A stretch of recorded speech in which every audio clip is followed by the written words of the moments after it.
all. இன்னைக்கு என்ன டேனா அக்டோபர் 6th.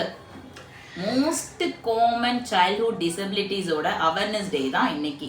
என்னன்னா செரிப்ரல் பால்சி. தமிழ்ல மூளை முடக்குவாதம்னு சொல்லுவோம். செரிப்ரல் பால்சி வந்து நியூரோலஜிக்கல் டிசார்டர். செரிப்ரல் பால்சி எதனால வருதுன்னா பிரெயின் டேமேஜ் இல்லைன்னா ஒரு பிரெயின் டெவலப்மெண்ட்ல வந்து ஏதாச்சும் ஒரு அப்நார்மாலிட்டிஸ் இருக்கிறதுனால வருது. இது எப்போ அஃபெக்ட் ஆகும்னா குழந்தை வயிற்றுல இருக்கும்போது இல்லைன்னா குழந்தை பிறக்கும் போது இல்லைன்னா குழந்தை பிறந்து ஒரு ஃபியூ இயர்ஸ்லயும் அஃபெக்ட் ஆகுறது தான் செரிப்ரல் பால்சி.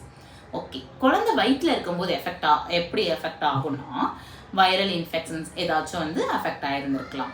தென் டூரிங் டெலிவரியில வந்து எப்போ அஃபெக்ட் ஆகும்னா குழந்தைக்கு வந்து ஆக்சிஜன் சப்ளை வந்து அடிக்குவேட்டா போகாம இருந்திருக்கலாம். ஹைபாக்சியான்ட்டு நம்ம சொல்லுவோம். லோ பர்த் வெயிட், குழந்தையோட நார்மல் பர்த் வெயிட் வந்து சொல்லியிருந்தேன் 2.5 தான் நார்மல் வெயிட். 2.5 இருக்கிறது லோ பர்த் வெயிட், அதனாலயும் இருந்திருக்கலாம். இல்லைன்னா குழந்தை வந்து ப்ரீமெச்சூர் பேபியா பிறந்திருந்திருக்கலாம். குழந்தை வந்து ஃபுல் டேர்மா பிறக்காம சீக்கிரமா வந்து பிறந்திருக்கும். 6 மாசத்துல 7 மாசத்துல பிறக்கிறது தான் வந்து ப்ரீமெச்சூர் பேபி. நெக்ஸ்ட் வந்து குழந்தை பிறந்ததுக்கு அப்புறம் எப்படி அஃபெக்ட் ஆகும்னு கேட்டீங்கன்னா பிரெயின் இன்ஜுரி, பிரெயின் ஃபீவர்ஸ்லாம் வரும். இல்லை குழந்தை ஏதாச்சும் கீழே அடிபட்டிருந்து பிரெயின்ல அஃபெக்ட் ஆகுனா கூட செரிப்ரல் பால்சினால அஃபெக்ட் ஆவாங்க. ஓகே, செரிப்ரல் பால்சி 1000ல் 3 குழந்தை வந்து அஃபெக்ட் ஆகுறாங்கன்ட்டு ரிசர்ச் சொல்லுது. Cerebral palsy most of 4 main types தான்.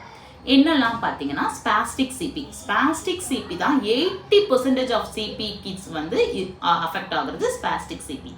ஸ்பாஸ்டிக் சிபி எந்த பார்ட்ஸ் ஆஃப் பிரெயின் அஃபெக்ட் ஆகுதுன்னா செரிப்ரல் கார்டெக்ஸ்.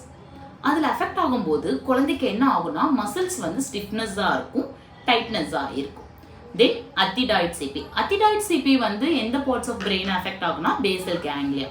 அவங்க அஃபெக்ட் ஆகும்போது குழந்தைக்கு என்ன ஆகும்னா இன்வால்வென்ட்ரி மூமெண்ட், அன்கண்ட்ரோல்டு மூமெண்ட்.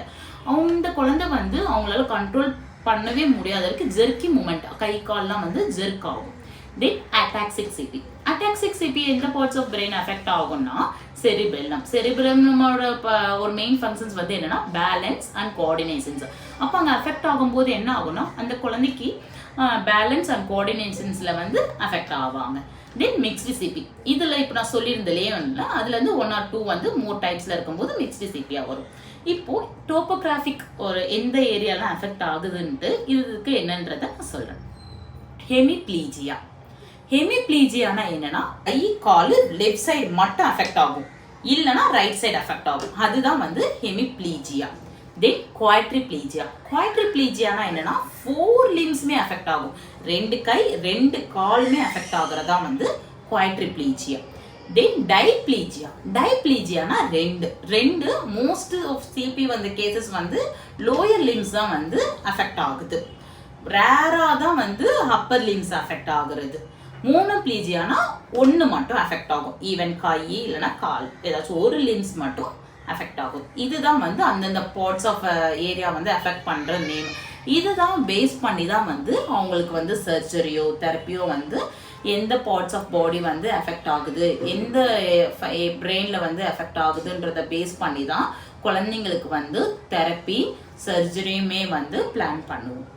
இப்போ ஓகே, இது எல்லாமே நான் சொல்லிட்டேன். நீங்க எப்படி கண்டுபிடிப்பீங்கன்னா டெவலப்மெண்டல் தான் ரொம்ப முக்கியம். இப்போ குழந்தை வந்து அந்தந்த மந்த்ல என்னெல்லாம் அச்சீவ் ஆகும்ன்றத நான் ஆல்ரெடி உங்களுக்கு நான் சொல்லியிருக்கேன். ஃபைன் மோட்டார் கிராஸ் மோட்டார்லாம் சொல்லியிருந்திருக்கேன். இதில் ஏதாச்சும் டிலே ஆகுது, குழந்தைக்கு தலை நிற்கல, இன்னும் தவல்ல, நடக்கலை, குழந்தைக்கு வந்து மசில்ஸ் வந்து ரொம்ப லூஸாக இருக்குது, இல்லைன்னா வந்து கையே மடக்க முடியல, ரொம்ப டைட்டாக இருக்குது, அவங்கள இந்த ரிஃப்ளெக்ஸஸ்லாம் வந்து இருக்குது. இது எல்லாமே உங்களுக்கு அப்நார்மலாக தெரியுதுன்னா உடனே டிலே பண்ணாதீங்க. யாரை போய் பார்க்கணுன்னா டெவலப்மெண்டல் பீடியாட்ரிஷியன்ஸ் பார்க்கணும், நியூரோலஜிஸ்ட் பார்க்கணும், சைல்ட் சைக்காட்ரிஸ்ட் இவங்களெல்லாம் பாருங்க.